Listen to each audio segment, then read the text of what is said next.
Darby making out with and having sex with her law professor as she is talking to her friend through the door, saying, "No, I don't want a burger. I'm full," Man. as it were. I think that one is disqualified. Tough crowd.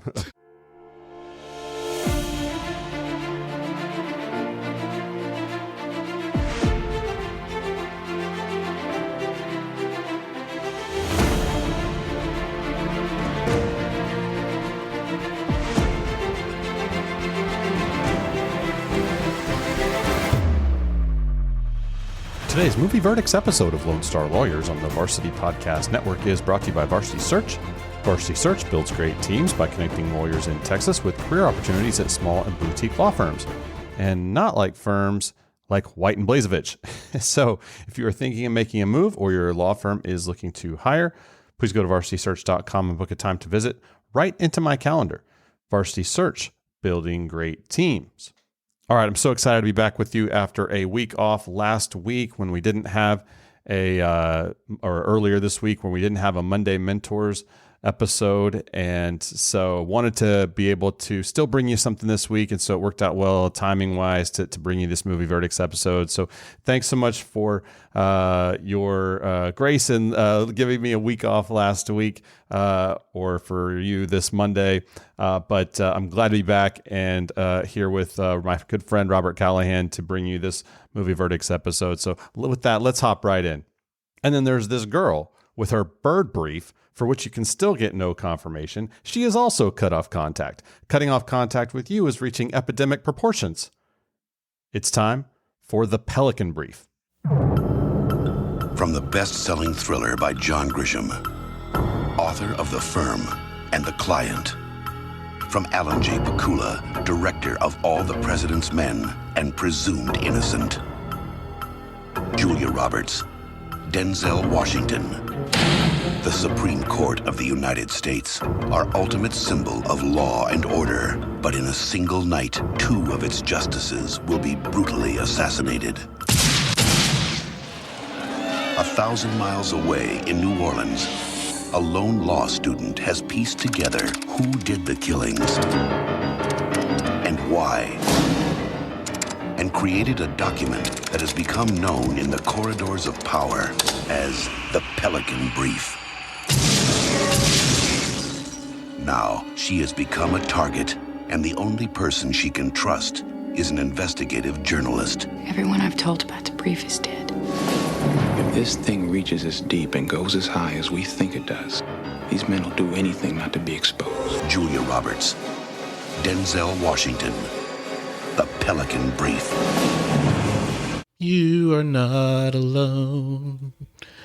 I am here with you. I don't know. Maybe I shouldn't sing Michael Jackson. That doesn't age well. Speaking of not aging well, how about our movie today? Bro, I love it. Yeah, I have a list of all the things that the throwbacks that didn't age well. Yeah, absolutely. I'm ready for that conversation. Love it. Should we hop in and hit it? Let's do it. Yeah. All right. Welcome, everybody. We'll leave that part in. Welcome back to Movie Verdicts. Robert Callahan's with us, Baylor Law's finest. Thank you. And thank you. Daniel here with Varsity Search. We're going to be talking about the Pelican Brief. Yes. And this is movie number 2 out of the John Grisham 90s run. There will be more because we can't do all the best ones at the beginning, right? You got to kind of spread this stuff out and spread love. That's right. Going back to my home state of Louisiana, New Orleans. That's right. Yeah. No, when we get these Grisham movies that are all kind of set, we did Runaway Jury, which was set in New Orleans and in the South. All these southern. Say it right. New Orleans. Say New Orleans. New Orleans. And just one word. Yeah. So, man, how long had it been since you'd seen this one? Oh no, dude! I have this on VHS. If that tells you anything, we still own this movie at our house. That is on great. VHS. and we have a VHS recorder or a player, and we only have like 5 movies or something like that, but we still have this one, if that tells you anything. It's been, man, since way before college, so that was 97. Oh man, that's pretty meta. You had the VHS, and the VHS tape plays a role in the movie. Yeah. I almost threw up. Couldn't handle it. Oh man, yeah. So, I mean, but you know what's so this movie, you can tell, we're going to be giving it a hard time, I think, throughout a lot of the day here. But it made a lot of money. It was a big box office deal. I mean, it had stars, that were, coming right into their prime, and a big deep list of actors and actresses part of the movie. And go ahead and mention this from just kind of the notes and research. But I mean, it was the movie rights were secured before the book was written. I mean, that's where Grisham was with his powers at the time. And so, I mean, this was a big deal when it came out. But so yeah, what are your just kind of overall impressions before we hop into some specifics? Man, I have not seen a movie with Julia Roberts in it since it's probably been one of the Ocean's movies. Oh, yeah. But I just remember, like, she was the starlet. Oh, yeah. Back in the day, like, she was the one that everybody wanted to be. And I think that at some point in time, now I can't think of her name. The Proposal with Ryan Reynolds. She was in that. She was Sandra Bullock. Thank you. Yeah. Sandra Bullock, I think, stole Julia's role, and then maybe Sandra Bullock's role might be in Hollywood, maybe getting stolen now by Catwoman. I can't think of her name either. I'm losing it. It's Friday, people. I think we're dating ourselves too, because I think Sandra Bullock probably got pulled a long time ago, but or got up a while back.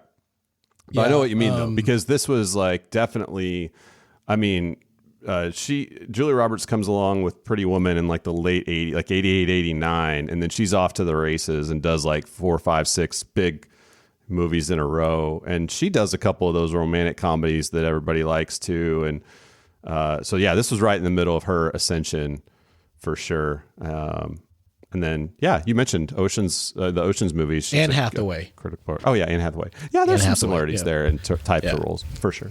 But yeah. No, that's right. So seeing Julia Roberts at whatever age she was in the movie, 24, 25 in the movie, probably a little older than that in real life. But yeah, interesting. Yeah, I mean, it's just weird because I think I can say this. At one point in time, she was a crush, kind of a thing. Oh it's yeah, like, sure. And now it's like, what? Wait, why was that? What was the? I mean, but we haven't seen her do anything in a long time.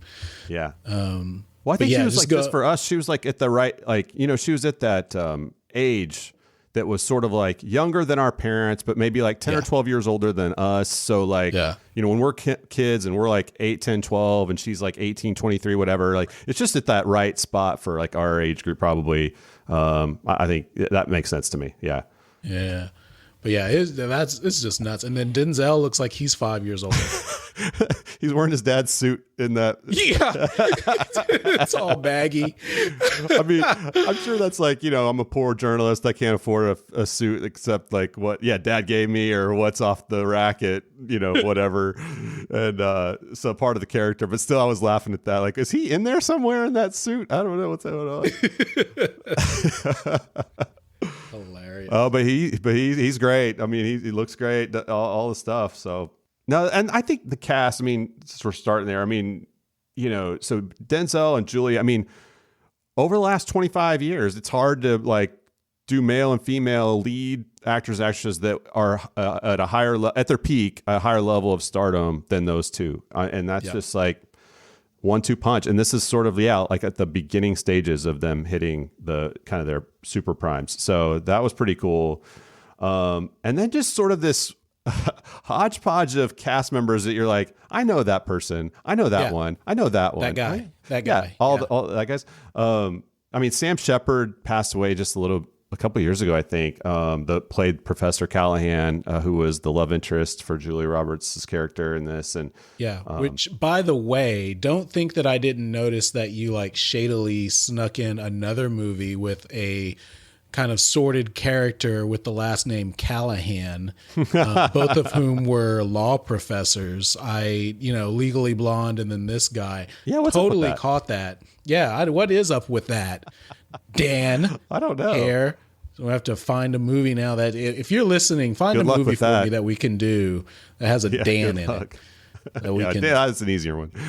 Captain Dan. That's right.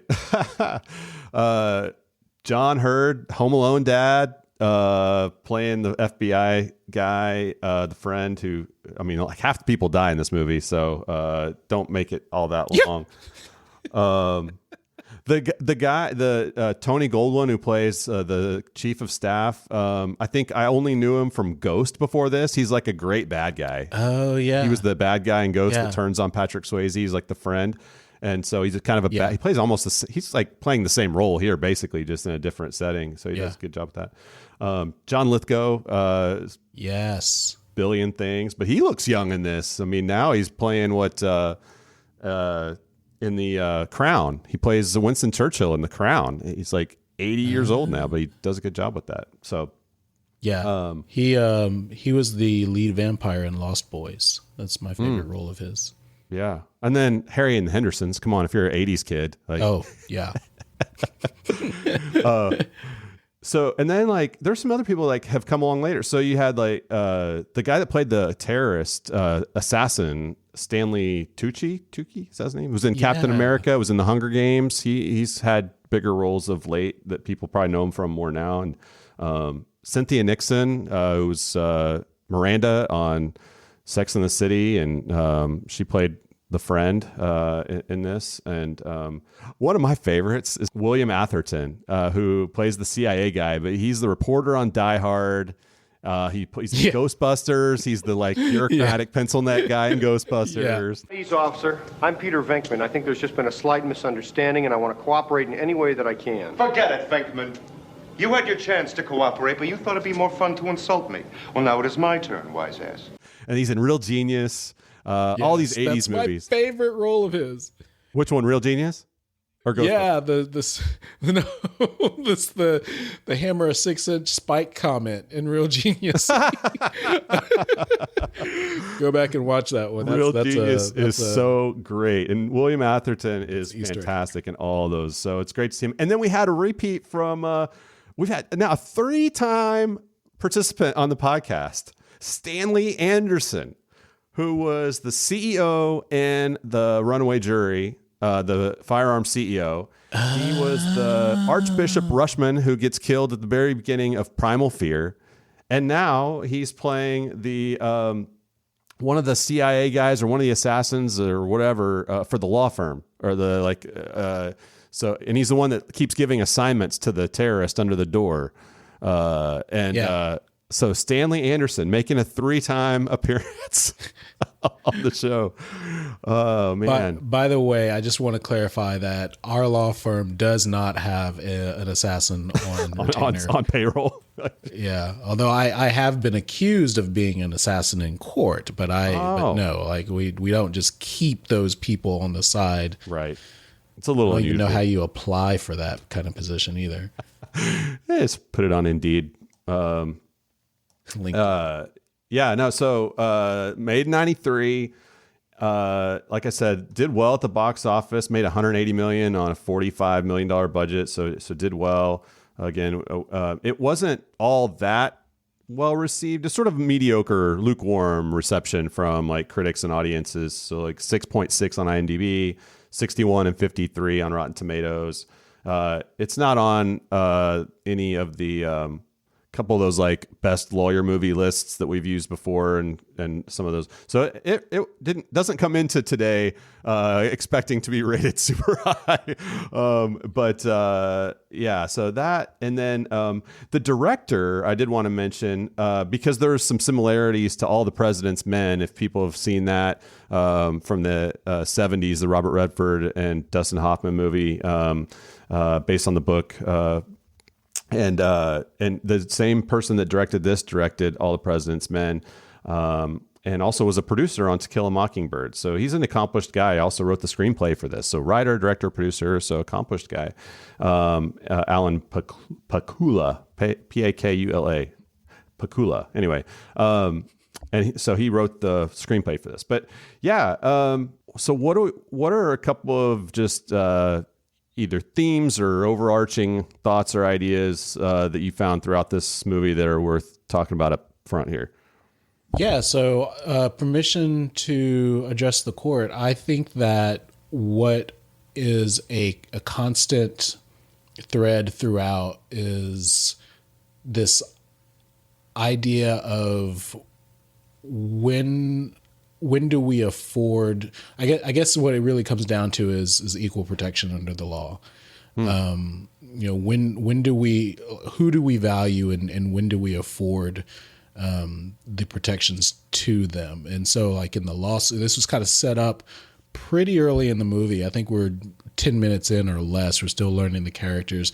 We have the law school class, and they're being, they're talking about the case out of Georgia, and the police had come in and raided a house, and the defendant in that case filed a suit saying that the fact that the police came in and that they wanted to utilize the fact that he was a homosexual, he was in bed with another man, that was an invasion of his right to privacy. Now, right, because the Georgia statute prohibited sodomy. It was an anti-sodomy law in Georgia at that time. Yes, that they were challenging. Yeah. So it wasn't it wasn't like a Fourth Amendment illegal search type case. It was they were challenging this Georgia anti-sodomy statute that they stumbled upon when they were chasing the guy back home and found him or in his house. Yeah, this is Bowers versus Hardwick, by the way. Yeah, thank you. That's right. And so there's a good question that gets asked when he's just sort of polling the class about why is it that the court made the decision that they did, and the friend of Julia Roberts in the movie makes sort of an eloquent disposition or discourse of why it is that that right had not yet been recognized, and then he goes to Julia, who we later find out is his girlfriend. We're going to set that aside for a moment. You're going to set that aside for a moment. and I'd love it if we could play this clip here. Yeah, but how is that a constitutional claim? There's no right to define oneself written into the Constitution. There's not even a right of privacy in the Bill of Rights. If the state of Georgia can regulate Hardwick's sexuality engaged in private with consenting adults, Hardwick cannot be free. The Constitution was written to ensure limited government. If there's no right of privacy, if Georgia can enforce the statute, we sacrifice the liberty the framers thought they guaranteed us. Well, the Supreme Court disagreed with you, Miss Shaw. They found that the statute did not violate the right of privacy. Now, why is that? Because they're wrong. Says the Supreme Court disagrees with you, Ms. Hardwick. Why is that? And she says because they're wrong. And I think that that's actually more poignant than she's giving credit for. And then, of course, in the law school world, in the academic world, that doesn't work, and it doesn't work in a courtroom either. But on point with that case and several other cases that have now been decided and are being decided. I mean, we're seeing, like, if you look at 2015, the Obergefell versus Hodges case, that is the case where the Supreme Court said that the fundamental right to marry is guaranteed by same-sex couples under the Due Process and Equal Protection Clauses of the 14th Amendment. And that was a 5-4 ruling, We've got 2018, the Masterpiece Cake Shop versus Colorado Civil Rights Commission. This was if I'm a baker, do I have to bake a cake for a gay couple? The ultimate ruling was in favor of the cake shop in that case in 2018.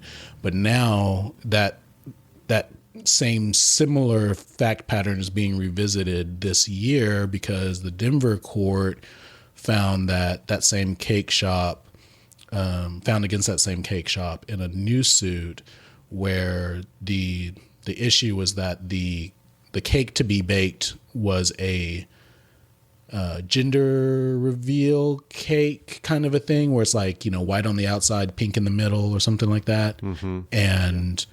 And they wanted, and there was no other special artwork involved. And that was important because in the 2018 case, what the court said is you can't make someone put their artistic energy into a message that they don't agree with. So in this situation, there's not a specific artistic element to it. And so the question before the court when this gets appealed is going to be, with that caveat where there's not a specific artistic effort that's taken, can he deny service in those situations? And obviously we're forcing the issue on this, what the parameters are on this question, but that's still going on. And then bring it home. We've got our own version here in Texas of the Georgia statute. The Texas Penal Code 21.06, up until 2003, it was illegal to conduct homosexual activity in Texas. And so in 2003, the U.S. Supreme Court heard the case of Lawrence v. Texas. It actually was a Class C misdemeanor previously to, I'll just read it. A person commits an offense if he engages in deviant sexual intercourse with another individual of the same sex. An offense under this section is a Class C misdemeanor. So that was the law on the books in the state of Texas up until 2003, where Lawrence took his case to Texas, and the U.S. Supreme Court ruled that that was an unconstitutional statute for all the same reasons that we've discussed. And then what's interesting is even though that statute has been ruled unconstitutional, and it even says in the penal code, if you look, it actually has a disclaimer above the statute. It says Section 2106 was declared unconstitutional by Lawrence v. Texas, and has the cite.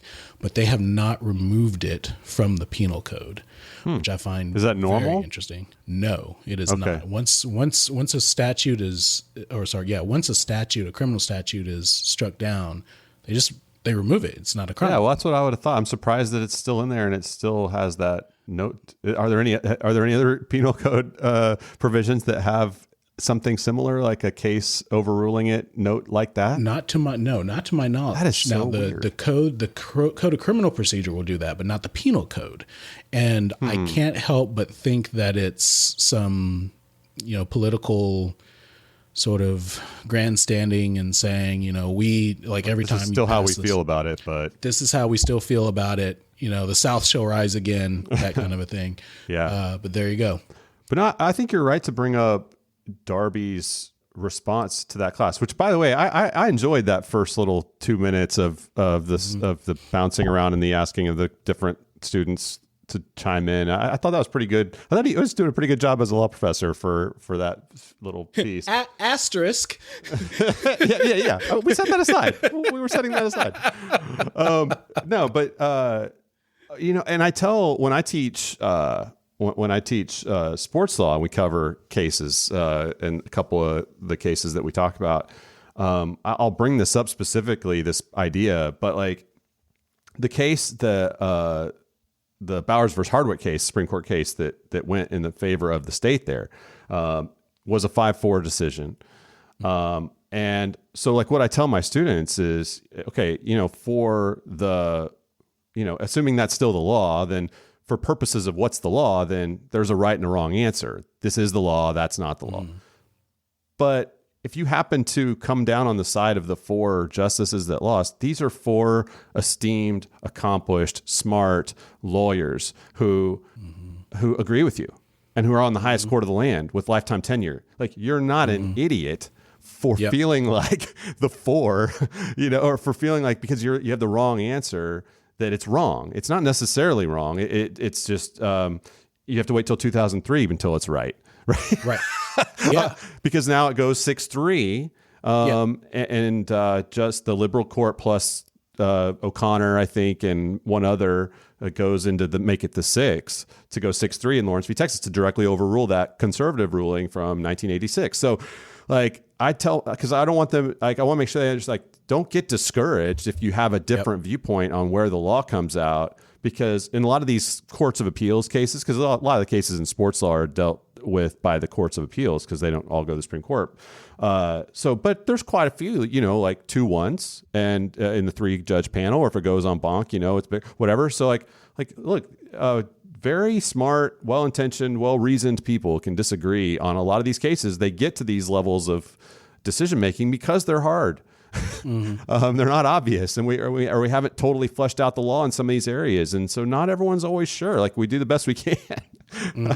Yeah, and I mean, just that's a credit to the idea of just keep knocking on that door. Sometimes it takes more than one time to knock it down, because I'm looking now through. I'm doing a lot of research for some writing that I'm doing, and I'm looking at Plessy versus Ferguson. I'm looking at Brown versus Board of Education, the slaughterhouse cases. And I mean, there comes a point in time, and this happened in Brown versus Board of Education. They actually said, here's the narrow issue presented, but this keeps coming up and we need to look beyond the issue presented. They literally said that in the opinion and said, like, what this comes down to is, can the Negro be treated any differently than white people for the same right, to education? And then they have to, talk about all these different instances in which they've piecemealed, given a little bit of liberty at a time. And at some point in time, you have the right build up on the court, and they say, yeah, this just doesn't make sense anymore. Yeah. And actually reality is it never made sense. Right. It's just that now we recognize that it makes sense. And so I think, or that it doesn't make sense. And so I think that comment, why is it that they made that decision? It says because they're wrong. I mean, I think from a moral standpoint, from the benefit of, having time on your side and persistence and trying to fight these fights, I think that that's a legitimate answer. And sometimes you just got to keep fighting, because just because they're judges doesn't mean that they're the smartest people in the room. No, that's for sure. And the other thing I would mention on that too, that I feel like is more, and I'll address this in a little bit too, on another area of the podcast, but where a judge can look at take it away from like controversial topics, just a piece of legislation, whatever, a statute or something, and can look at it and say, you know what, this shouldn't be the law, but it is. Like, so a judge can come out and say, like, this is wrong. Like, we shouldn't be doing this, but we did it, and it is the law. And so if it's going to be reversed, I can't do it from my position here as the judge. That would be wrong. All I'm supposed to do is interpret the law, and I'm telling you, this is what the law says. I think it's wrong. The answer is that Congress needs to fix it, or rescind it, or overturn it, or pass a new one. Like, and I think we're in a mode in this country right now about taking everything through the courts. And I get it, because it's the easier path in so many ways, because you have a controversy, you can get a decision, appeals courts have to take it, they have to rule on it, and it pushes. But it's just more of this broader trend, and like I said, I'll mention it, but it's about how power has so shifted away from the legislative branches to the courts that leads to, in this movie, it being worth it to assassinate 2 Supreme Court justices to figure out to get what you want. So, yeah. Among others. Yeah, among others, for sure. Can we talk about the body count? Is that can we do that at some point? I mean, I've seen Arnold Schwarzenegger movies that have less people dying than Oh yeah. It's like, Like I legitimately think less people died in the movie Predator than died in this. A lot of people died in this. Yeah, yeah. Although I didn't, it wasn't that long ago that I saw one of the John Wick movies. A lot of people die in John Wick movies, which I enjoyed. But oh my gosh, it's like a video game. It really, John Wick's like a video game of like a video of people dying. But anyway, but yeah, this movie, especially for the era, like a lot of people are dying in this movie. The other thing I was going to note about this, just kind of from a thematic standpoint. Is just the length that people go to protect their leaders or people of power that are, that are in their orbit or that they're, part of, whether it's institutions or individuals, or whatever. It never goes out of style. That still is true today, if not more so than it ever was. So, just watching, like I think Denzel's character says it, basically there are men around the president that'll never let that happen. Kind of that mentality, just seems like that's still a lot of the things in this movie don't age well. That has aged well. Like that's still the case. And I don't see it slowing down anytime soon. Yeah. Can you give a summary that maybe we can plug in at the beginning of the plot of the movie itself? Because I don't think that we've talked about that. Yeah. Yeah. So that way. Yeah. For people that maybe it's been a long time since you've seen it or haven't seen it. So spoiler alert, if you want to watch it, go back, watch it, and then come to this. But you've had years. Yeah. So plot of the movie, right? So the movie opens essentially with two Supreme Court justices being assassinated and an investigation into what happened while the president and his people are putting together lists of replacements, as you would expect. And they are from a different ideological spectrum. So kind of think now if when Ginsburg and Scalia, if they got assassinated at the same time kind of thing or something like that. And so what Julia Roberts, who is a law student at Tulane Law School, she has in mind is they should be looking for something that the two of them had in common. Even though they were ideologically opposed, so most of the time they would vote against one another, where were they tied together on a particular area of law or issue or something like that? And what she found eventually was that it was on the environment, and that there was a significant contributor to the president who was a oil and gas mogul and a power broker type person who had a case that was at the district court level, had just been resolved or had been ruled upon at the district court level, and was going to make its way up the courts. And so her theory, her brief, this Pelican brief, was that he was wanting to remove those justices so that his buddy, the president, could appoint two new justices that were going to be sympathetic to his cause, anti-environment, basically pro-energy, oil and gas, whatever, so that he could win. If it got to the Supreme Court, he could win his case and get his $1 billion that he's trying to pull out of some marshland off the coast of Louisiana. And that brief makes its way up through friends of her law professor lover to the FBI, and that creates kind of the suspense part of the movie, which is everybody chasing her around, trying to shut her up and kill her, and everybody. Then Gray Grantham, Denzel's character, is the reporter of the Washington Post, Washington Herald, who is winds up working with her to help investigate it and break the story, and that's I think pretty good setup. That's a great summary. That's really good. I would add to that the fact that it's called the Pelican brief. Please. Not only are they trying to they're trying to protect the pelicans that are migrating to this particular area, but also the state bird in Louisiana is the pelican. Oh, okay. I didn't know that. So there you go. Okay. So do we want to talk about things that just didn't age very well? Yes. Yes. I'm excited about this. It was probably the number one thing that kept popping into my head as I watched it, was taking down notes. I just because, and frankly, we normally give out all the awards, and I've got a few things on the category stuff, but there's not a trial here. There's not a case. There's actually not even really much in the way of lawyering that happens. So a lot of our typical awards don't fit nicely into our normal categories of awards. So we're have to get creative with that or skip some of them. So I figure we've got some room to talk about how some of this stuff aged.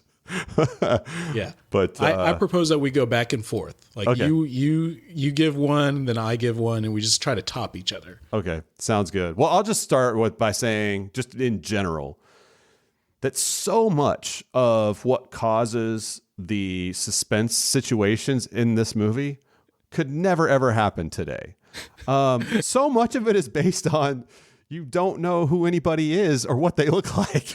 Right. Which in today's world just wouldn't be the case. And I'll get to specifics in a minute. Anyway, but that's sort of my overarching, like the technology and the disconnect that is apparent in this movie, people to people, like that you just don't have that now. It's just crazy how many times it comes up in the movie. But anyway, all right, go for it. Okay, I'm gonna start off. I'm warming up here, so I'm gonna start with boxy cars. Boxy cars, yeah, yeah, like the clunkers. They're all squared up. And what was Gray's car was a Volvo that was in that boxy shape. How about cardigans in the Oval Office? Now, ooh, this was funny. Okay, so I'm going to steal from inadmissible evidence on this one because we're going to just do this as we go. The president is about to give an address to the nation to tell the world that the justices have been assassinated, and his chief of staff tells him that it's early in the morning. So they're going to go on at like 7 or 8 in the morning or whatever. And so the chief of staff tells him something like, I don't know, it's like a little early for a suit. You want to put on a cardigan or something. And the president says, do you want me to tell the nation that two of our justices were assassinated in a sweater? And I liked that part. But actually it comes from a true story that happened in the Jimmy Carter days in the White House. It's based on an actual situation where he was having to give an address and he gave it in a cardigan. And that's where they pulled it from. I thought that was funny. Listen, just heads up, if I ever become president, before like 11 a.m., I'm in boxer shorts and like maybe some like basketball shorts or sandals and a t-shirt. Like that's just heads up. That's where I'm going to, that's what's going to be, unless there's a camera in front of me, at which point in time I'll change. But you don't have to worry about me wearing a suit too early. Okay, I'm going to go with payphones. Oh, that's right next on my list too. Oh, I got it. Payphones. Oh man, do you ever see them anymore? When's the last time you saw one? No, I have. I do. Oh no! I take that back. I think on 12th Street, outside of a little corner store, I think there's a payphone there. I don't know if it's operational. Yeah, but I think it's still there. It's half a payphone. It's one of those deals. Yeah. Well, Paparolo's has one, but it's the secret passageway into the next room to. You're not supposed to listen.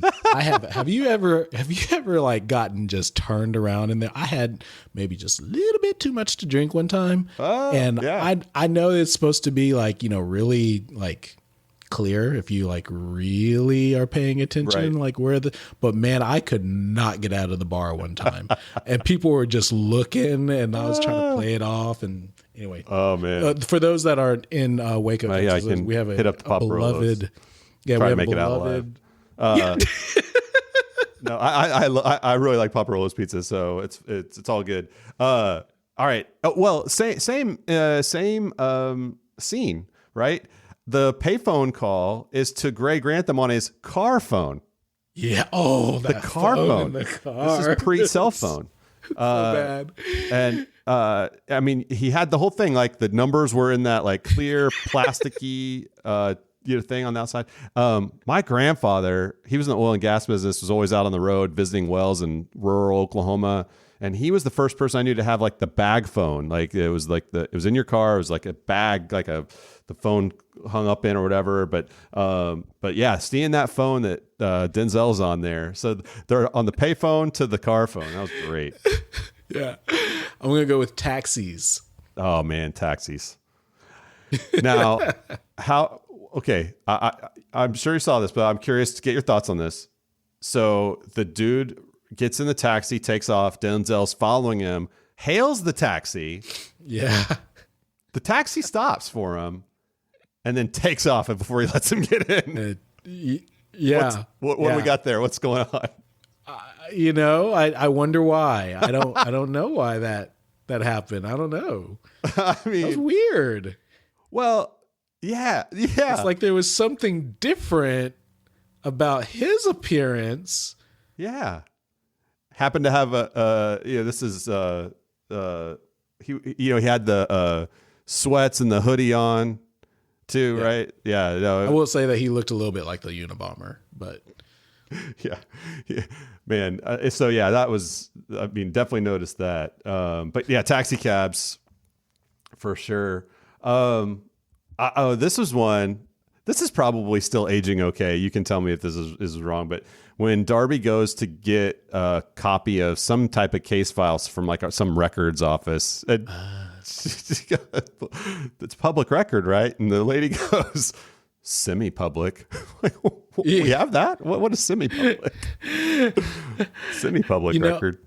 I tried looking this up because I'm pretty sure it's under the FOIA Act. Yeah, which he drops that on her, yeah. Yeah, I think it's a Class C misdemeanor to ask why. To ask why. She asked her why. Yeah, but I could not find the statute, like the specific section within. Yeah. That's a good one. Okay, I think this is the piece de resistance. Okay. So, you ready for this? Right, you ready? Yeah. The guy in the laundromat, and he tells her to smile. Yeah. Yeah. Yeah. Yeah. That's this. Can I get a smile? In the year. Yeah. Fellas, just warning, in the year of our Lord 2021, do not ask a woman to smile. I've found my mission in life, to make you smile. I'm afraid you're going to have to sign another mission. I will say at this point in the movie, I don't know if this for you, I start to get a little confused as to who is working with whom. Because like with those guys, because, one of them winds up trailing her around and actually killing the terrorist guy who's with her in protecting her. And then the law firm seems to have people on their payroll. The CIA is involved. The FBI is involved. And so it gets a little confusing, I would say, as to like I agree. Who is who. Like that dude that does the laundromat thing and then sings opera to her in the street there. I'd walk 1,000,000 miles for one of your smiles. Oh, you're beautiful, you wonderful girl from the laundry. Kind of does the whole like Tom Cruise Top Gun bar scene with singing to her at the bar. Love feeling moment. You never close your eyes anymore when I kiss your lips. There's no tenderness like before in your fingertips. Yeah, that was pretty cringeworthy, for sure. Before we move off of that guy, because I don't want to forget this. This isn't about aging, but or maybe it is. I'm gonna throw another one at you. Cars exploding in the 80s when they're looked at. Like the guy's chasing her through the parking lot and he like loses control driving 20 miles an hour and crashes into a parked car and the whole thing blows up. Okay. The whole thing. So I don't know if this is right, but I thought the exact same thing. I wrote it down the first time through when I was putting notes together just a little bit ago. I think he actually pulls into and crashes into the car that the other guy had set the bomb for. I think that was Gray's car that had the bomb underneath it that they had gotten out of to run away. I think he runs into that car, I think is what happens. Yes, because that's exactly what I thought. Like, why do these cars keep blowing up? But no. One shot at the gas tank and the whole thing blows up kind of. Oh, man. All right, give me two because I went two on you. Okay, one that hasn't aged. I'll throw in a zag here. One that has not, or that's I guess aged appropriately. Callahan's an alcoholic, falls off the wagon. Substance abuse in the legal profession in the legal industry. Yeah, unfortunately, evergreen. I wish I could say that has not aged well, but unfortunately, that's still there. Okay, here's one: floppy disks He took all of the floppy disks out of the apartment. That's right. I forgot about the floppy disks. Floppy disks, man, big old square. Literally, they are floppy. That's the winner. I think that's the winner. I'm like still just halfway through here. Oh man, keep going. Okay, so let me. Go for it. The VHS tape in the safety deposit box. That's great. I love the VHS tape in the safety deposit box. That's just so great. You know nothing good's on that tape.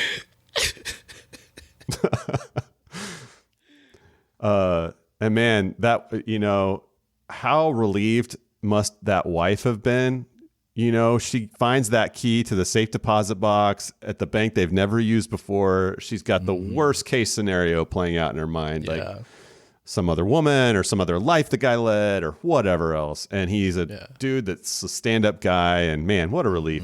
We don't get to see her get the relief in the movie, but she didn't want to know if there was anything bad in that box. That's true. About her husband. But so how does they know that this Kamel terrorist guy is in the country. They know where he is. Yeah. And he's just like hanging out in hotels, sleeping. I think in 2021, that dude is detained. Yeah. Probably a Gitmo. But definitely not hanging out in the Westin 8th floor suite. That's a black bag moment if I've ever seen one. What is going on? Immediately ushered into a black van and driven to a black helicopter, and we never see him again. Seriously. Okay, let's take a quick break so I can let you know that we have a bunch of searches going on right now all over the state, in Dallas, in Austin, in San Antonio, in Houston, in Fort Worth, even Tyler. So there is a lot of activity happening right now. Most of these opportunities are for, I would say, 2 to 6 year lateral associates across a lot of different practice areas. Of course, those that can solve murder cases in 5 minutes of screen time and protect pelicans at the same time get priority. But beyond that, there are also some partner level searches for the more experienced crowd who might turn into these Movie Verdicts episodes as opposed to the Monday Mentors episodes. Welcome to those of you. So if any of you know of someone, if whether that's you or a colleague or a friend who might be interested in one of these opportunities or just want to visit about the market, see what might be out there, please email me, daniel@varsitysearch.com, or go to varsitysearch.com/lawyers for more information or to apply. All right, now let's get back to the Pelican brief. Yeah, no, for sure. Hey, I did not look this up, so maybe you can enlighten me on this. When Darby's talking through it's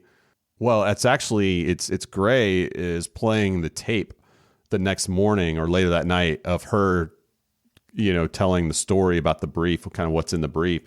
She talks about the litigation, which is most of the lawyering that we get is this kind of, is her laying out the procedures that the case has gone through. And she says that it's at the trial court that a 3-man jury. Yeah. Did you hear that? What's that about? Yeah. Do we have this? I do not know. Now, this is interesting because I think it might have been, was it Louisiana that recently there was a Supreme Court decision within the last year where it was determined that the right to a unanimous jury in a criminal case for a conviction was a constitutional right, and for whatever reason, that was one of the Sixth Amendment rules that didn't automatically pass over, and so it had to be state by state, had to be litigated, and you have to argue due process clause, 14th Amendment, and all that stuff. It wasn't was implicitly, not explicitly lined out. Mm-hmm. So for whatever reason, there's one state that hadn't codified that or believed that, and someone was trying to appeal that issue, and it may have been Louisiana. I'll look it up real quick. But yeah, I thought that was super weird. You do not see three people juries in Texas. In Texas, for the lowest you're going to get is in a criminal case, you can have a 6-person jury. Yeah. And they've got to be unanimous. And then in a criminal case, you got 12-person jury. They've got to be unanimous. Yeah. And I think she was specific to say this was a federal trial. So it would have been in the federal court because she was also saying it was going to get appealed to the Fifth Circuit Court of Appeals. And what was interesting too is, so the trial court actually found for the bad guy, the defendant, and it hadn't gone yet to the Fifth Circuit. So he was getting way out in front of this thing in taking out these justices, not knowing whether or not he was going to win at the appellate level, or how long or if it would ever make it to the Supreme Court. But I guess he had his buddy. That was what she's talking about. He had his buddy in the Oval Office, and who knows for how long, and wanted to make sure that anti-environment type judges or pro-business judges got on the bench to potentially hear a case. I mean, that's pretty hardcore. Like maybe hear it. It's like, it hadn't even got to the appellate court level yet. Right.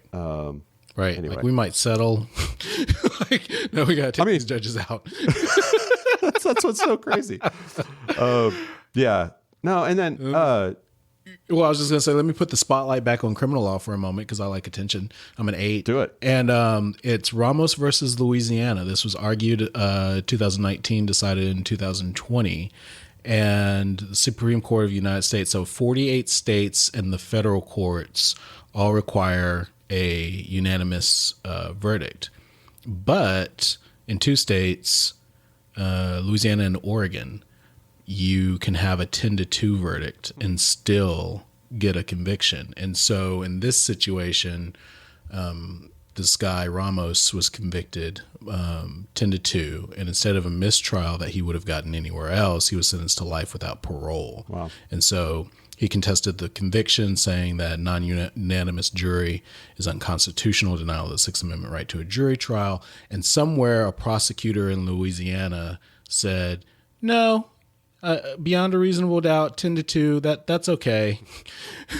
and in court, you should not believe that the right to a unanimous jury is a constitutional right under the Sixth Amendment. But anyway, it's been fixed. That's been Criminal Law Corner with Robert Callahan.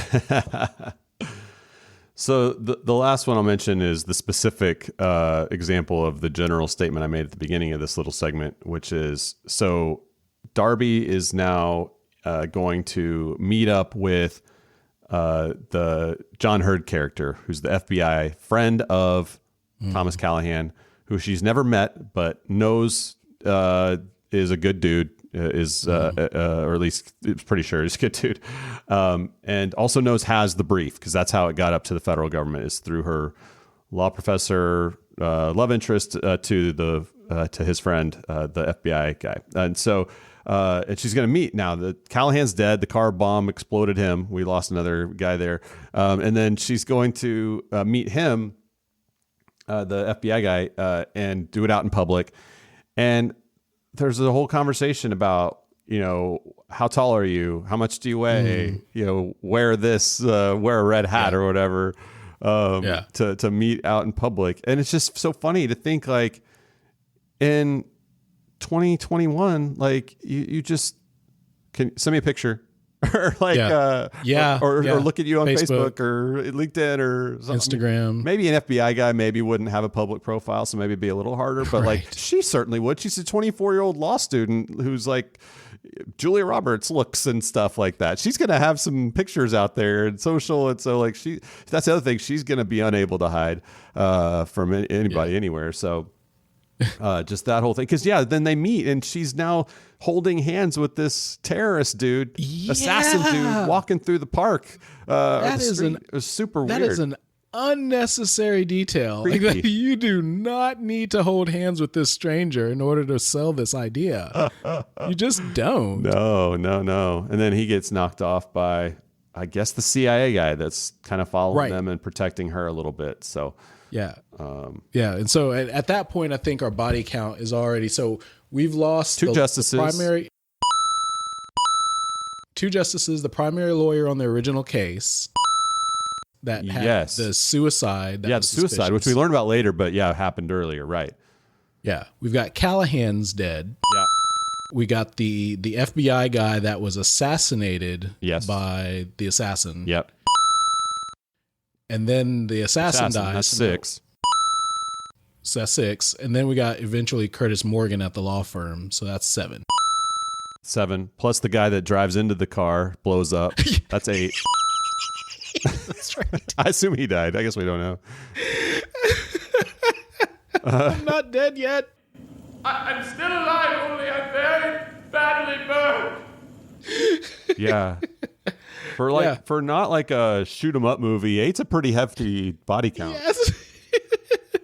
It's like a Assassin or like Among Us, where it's like, you know, you just like, who is it? Like, it's like everybody's dying. I'm just, it's pretty fun. And I feel like we may even be missing. I'm thinking, like, is there anyone else that died in this? But all right. Let's see. So on like awards and stuff, there wasn't really any lawyering that happened per se. I don't know if you've got anything. I mean, I've made a couple notes, but I mean, if you've got something, we can talk about it. Otherwise, we could skip to a couple other things. No, I got nothing on the lawyering. And really like the Erin Brockovich Award, which, by the way, Julia Roberts, will get to her again in that. But this whole movie is Erin Brockovich. It's like, it's all investigative work by non-lawyers. And so I guess we can give the Erin Brockovich Award because there's a lot of options for that. I mean, I don't know, like a few things I noted were, well, first of all, just Darby putting together the theory of the case, and good for her. She solved it. Tracking down the White and Blazevich lawyer and figuring out who he was and where to find him and all that, going through pretty slick. That law school and trying to find the people that knew whoever, like that was a whole thing. Getting into the bank getting into the lockbox, her impersonating the wife. Thought that was a pretty good one. I don't know. Yeah. I mean, there are others. It can't go to anyone other than Julia Roberts, who later plays Erin Brockovich. Yes. Like, that would just it would be hard to do that, right? Yeah. I would say, though, that, you know, whatever it was that Denzel did, the Star 69 version, the 80s version of the Star 69, whatever he did in order to get the picture of the guy. Get the phone booth from the car phone. Yeah. That was, And the long angle lens to get the pictures for what would now be an iPhone picture, probably. Yeah. Or wide angle lens. I said wide angle lens. Yeah. I don't know. Yeah, it's got solving the murder in the first 2 minutes of the show has probably got to be the Erin Brockovich Award. Best judge moment. I mean, you know, judges don't do well in this movie, so I mean, I'm hesitant to even talk about the circumstances under which one was assassinated. Most realistic death in a theater. Speaking, I don't know. I would assume that I don't have experience with this, but I would assume that porn movie theaters don't age well. Like, you have porn on the computer now, right? Does anyone actually go to the theater for that? That's true. I think maybe. I don't know. It takes a special kind of freak to go to a movie theater. Especially if you're a sitting Supreme Court judge. What the what? In the year John Roberts, there he is. I see him. He's 3 rows up. In COVID. The Chief Justice, there he is. No, sorry, Judge. Oh my goodness. Can we get an award for like the smoothest assassin ever? Like, that guy was a beast. Oh man. Yeah, no, he just cracked the dude's neck in the one hand, and on the other hand, just straight up 2 bullets. The nurse, the male nurse. We missed one. Yeah. Oh my goodness! Yeah, you're right. Yeah, the nurse to the judge at the beginning, he died too. Yeah. So that's 9. Oh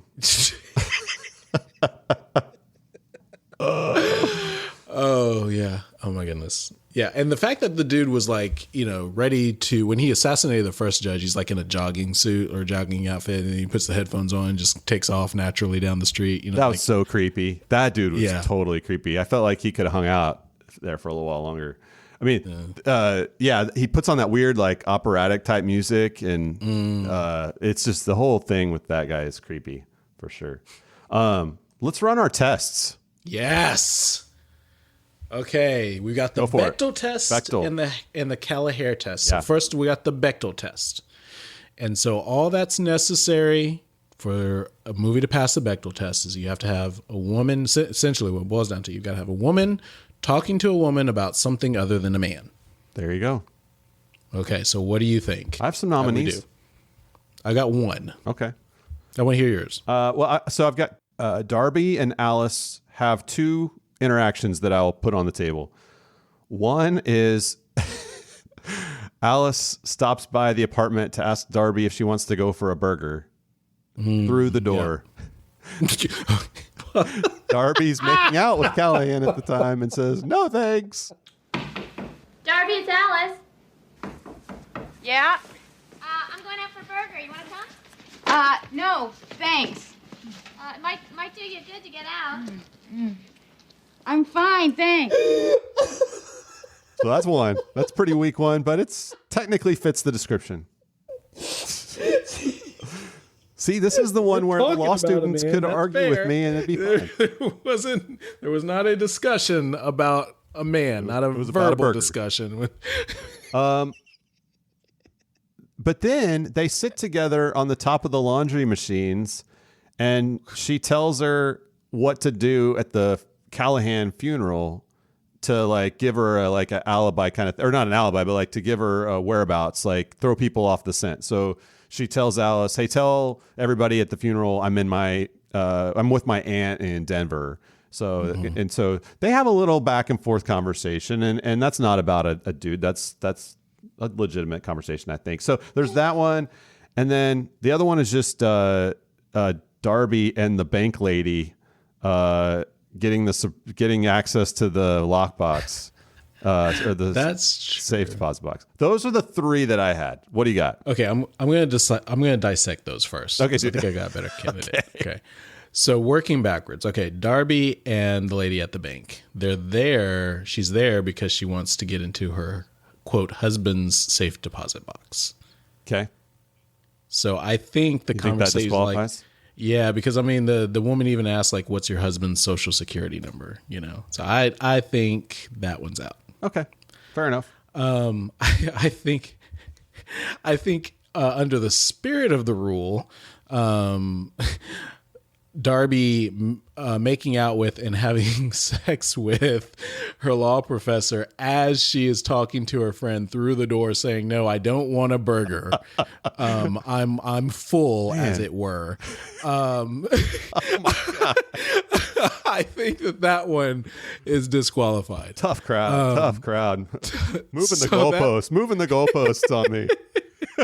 So that leaves us with the conversation where the two women are talking about what should be said at dead man's funeral. It's not about him, but it's about what to say about me when you go to his funeral. Yeah. You know. So here's my candidate. Okay, you ready for this? Yep. It's gonna blow your mind. When Darby has the conversation with the clerk asking for the records of the case and the appeal, and the woman says, "Why do you want it?" And she says, "Have you ever heard of the Freedom of Information Act?" Yeah, that's it right there. That's our winner. I mean, that's the cleanest one. It's 5 seconds. It's 5 seconds. Yeah. But it exists, and maybe the only actual clean Bechdel test passer that we've had so far. Yeah, no, I was actually surprised as I was going through it and thinking about it that I even had, like, a lot of these, we don't even have, any interactions at all. And so even to have I agree that mine are fairly weak. But I think the laundromat conversation actually qualifies, but I take your point. But just having that many to even think about as possible options is good. We're making progress, albeit very slowly. Yes, as we go backwards in time. Yes, as we go backwards in time. All right, the Callagher test. All right, you explain this. This is two people of color having a conversation not about a white person. Yes. Okay. So I have a couple. Oh, you go first on this one. My only candidate is Sarge talking to Grantham, about the Supreme Court nominee lists. Yeah. He's got 2 potential candidates. And he's leaking that information. I'm assuming we don't know their race. So I guess a case could be made that what they're really talking about is the 2 nominees who are potentially, but I think what they're really talking about is the position. So that's my nominee. Yeah. I mean, there's at least 2 or 3, maybe just 2 scenes that have Sarge, who's like some type of White House butler-ish type person, and he's black. Obviously, Denzel's black, so they have. He's leaking information to Grantham out of the White House. He's like his inside White House source, and they have at least 2 conversations. One is at the diner at the beginning of the movie, or it's kind of more at the beginning. One is coming up the escalator. So there's a second one, and I think either of those. I mean, to the extent they're talking about the president or the chief of staff or some of that, maybe it disqualifies it. But I think you're right. I think though, when talking about the court and the list and stuff, I think that could certainly qualify. This is somewhat similar to that one with the justices. So Grantham, Denzel has a conversation at the law school with the law school administrator to get the schedules for the kids in the law school to try to figure out where this, who's home and who's not, and who's in class, who's not. And so I guess technically those students, presumably some of them are white or most of them are white. I don't know. But she's black, he's black. So there's that conversation that happens. And I think that might qualify. And then he does have a conversation with the student who's also a black student, because he can't get information the second time around because they've complained about him being there. But then the student pulls him aside after he gets turned away and says, "Hey, I know the guy. You can go. He's a good guy." But that guy is white that they're talking about. So that kind of eliminates that one. But there are a few conversations and options. We're getting close. It's not ideal. 1985. When was this? This is 93. 93. Okay, we're getting close. But you know what? 93. We've done some movies more recent than that that have not had any. No. So I feel like this was actually across the board. And when have we had? I have to go back and look. But when have we had actual substantive options for both tests in the same movie? Right. True. This might be at the top of the list for that. This is it. Honestly. This is it. Well, I mean, outside of Hamilton. But what else do we want to talk? Let's do. Do you have a favorite scene? Yeah, I think the end where, and this is great because there's no dialogue, but it's like the last. I don't know. It feels like 5 minutes. It's probably only like the last 3 minutes of the movies. It's just music and no dialogue. They're getting on the plane. They're flying through the air. They're landing. They're saying their goodbyes. And he shows her the article's been published, and the 2 guys have been indicted. And on the credit for the story, excuse me, I'm getting parched. On the credit for the story, it says, written by Grantham and Darby Shaw. So Darby Shaw. I don't know why I keep saying. That's all right. I don't know why I keep saying. Sorry, but written. But yeah, she's on the byline with him. Yeah. And so I thought that was a really sweet moment, and I loved that it was accomplished without dialogue. Just really clever. Yeah. No, it was. That's a good scene. The other one that I like is it's also towards the end of the movie, but it's the kind of round the horn set of phone calls that Grantham's making to all of essentially the suspects and the objects of the story, the subjects of the story, asking them if they want to comment, right? I mean, calling the law firm, calling the White House, calling everybody, and asking them. Do you deny you wrote the memo? It's a fabrication. You have no lawsuit, Mr. Bomano. And You son of a bitch. Mr. Cole, are you familiar with the Pelican brief? I am. We're running a story which in summary verifies the facts set forth in that brief. Mr. Boyles, Mr. Grantham, Washington Herald. Yes? We're running a story in the morning detailing a conspiracy in the assassinations of Rosenberg and Jensen. And if I mentioned this at the top, but it is the same director of not A Few Good Men, All the President's Men, and they have a similar scene at the end when Robert Redford calls around as he's about to publish the story, asking for comment, and it very closely tracks. And so, if people have seen that, it's a definitely the director used that as part of the scene creation for this, and it was really cool to just watch him go around and around and watch Darby's listening on the line as well to hear their reactions. And so that's a really fun part of the movie as well. So I think that's my favorite. There's a couple others, but I think the one you mentioned in that one, those are definitely great. The some of those like suspense scenes in the streets and the car chase scenes, just we're back to the not aging that well and tough. Yeah. Tough to watch. Yeah. I agree. There's some good lines actually. As I was thinking about like some good lines, the one that you said earlier of Darby just saying because they're wrong. is one of my I had that down as one of my favorite lines in the movie. Another one that I had two others. The very first part of the movie, the justice before he's killed, he's talking to Grantham because he's doing an interview with them. And he says, "It'll never cease to amaze me what a man will do to get into the Oval Office." That was a good one. That has aged well.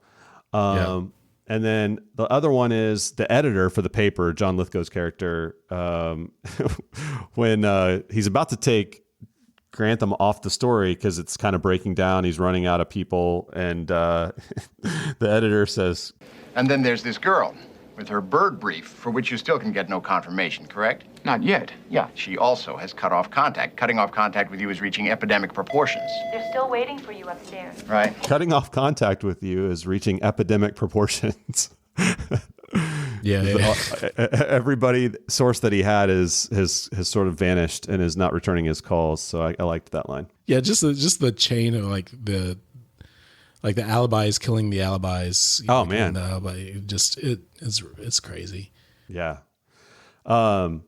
I mentioned earlier about the Jimmy Carter thing that was in for our inadmissible evidence. I had that. Also, there was some discussion because the novel has, as you might imagine, watching. Can't quite tell, is there going to be, as you're watching the movie, especially the first time, like, is there going to be a romantic relationship develop between Grantham and Shaw throughout the course of the movie? And in the novel, there is, and they chose not to do it in the movie. It sounded like at Denzel's request, thinking that the audience wouldn't be receptive to that.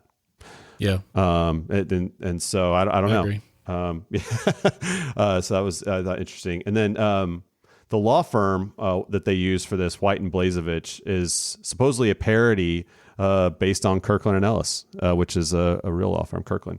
But anyway, there was a case at the time that Kirkland was involved with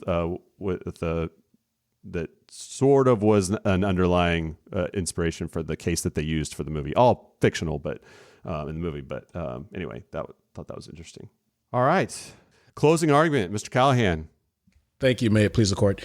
I just go back to that law school class scene where the question is, the Supreme Court disagreed with you, Ms. Shaw. Now, why is that? And she says, because they're wrong.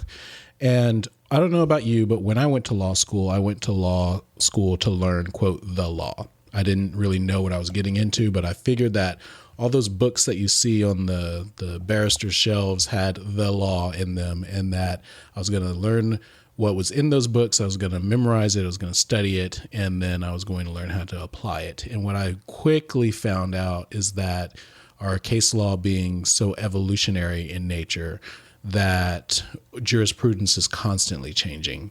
And a lot of the times it depends on the mood of those who are deciding the facts of the case. And so if you think about it, every Supreme Court case that we have is a story where someone was fighting over what's the right outcome, or, hey, I got screwed over and I need you to fix it. And so the Supreme Court stepping in and fixing it. And as a lawyer, as an advocate in the courtroom, that can be really frustrating, to feel like there's not necessarily a stable ground to land on. I should be able to walk into a courtroom to some extent and know if I have these facts that I'll have these outcomes.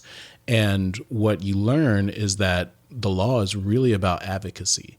So for those that get frustrated and disappointed about the fact that things don't always turn out the way that we want them to, and that you may be on the 4 side of that split 5-4 verdict, there's a lot of encouragement and value in knowing that sometimes it just takes time for others to realize the value and worth of your opinion and your position and perspective on the law.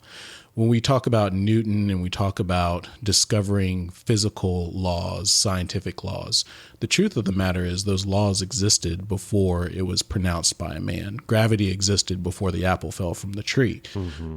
But at some point in time, we observed the phenomenon and gave it a label and said, now it's a law.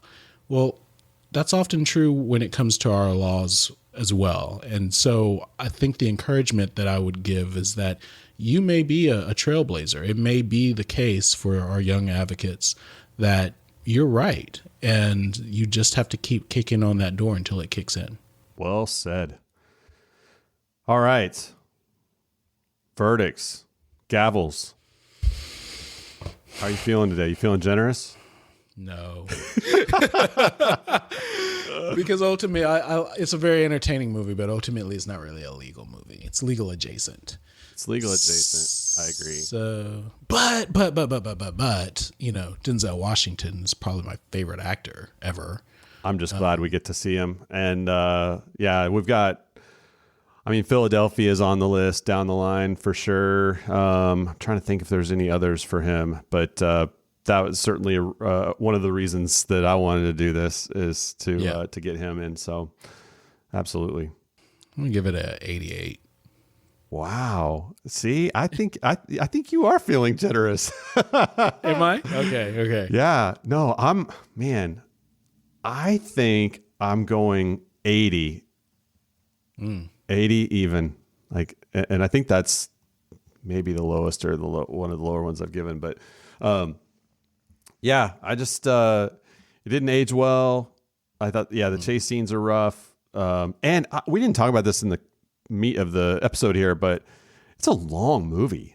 That's the other thing that hasn't aged that well. It's like 2 hours and 20 minutes, and it feels like, especially for something like that, I think it's really got to move quicker than that. Like, I think if that movie, there's several probably things you could cut out of it and bring it down to like 2:05 or an hour 55 and it'd feel different maybe. But I felt like both times that I watched it here the last few weeks, I felt like it was just too long. And then not being a straight up, we're rating this in the context of legal movies and as it goes, like not being able to kind of talk through a lot of the other things we would normally do on this show. So just for me, within this context, down on the list for me, 80. So okay, yeah, yep. I'll allow it. I can't disagree. All right, man. Robert, always fun. Glad to be with you. Thanks everybody for listening, and we will be back for another movie verdicts here in the near future. I'm not sure what we'll have to talk about what's next on the list. We've got some good ones still out there to do. So if you have thoughts, if you want to send us recommendations or things that we should move up the list, let us know. You can find me at Daniel Hare on Twitter or Daniel Hare on LinkedIn. Robert, where can they hook up with you? Yeah, I'm everywhere. I'm on Facebook. I'm on Instagram. I'm on Twitter.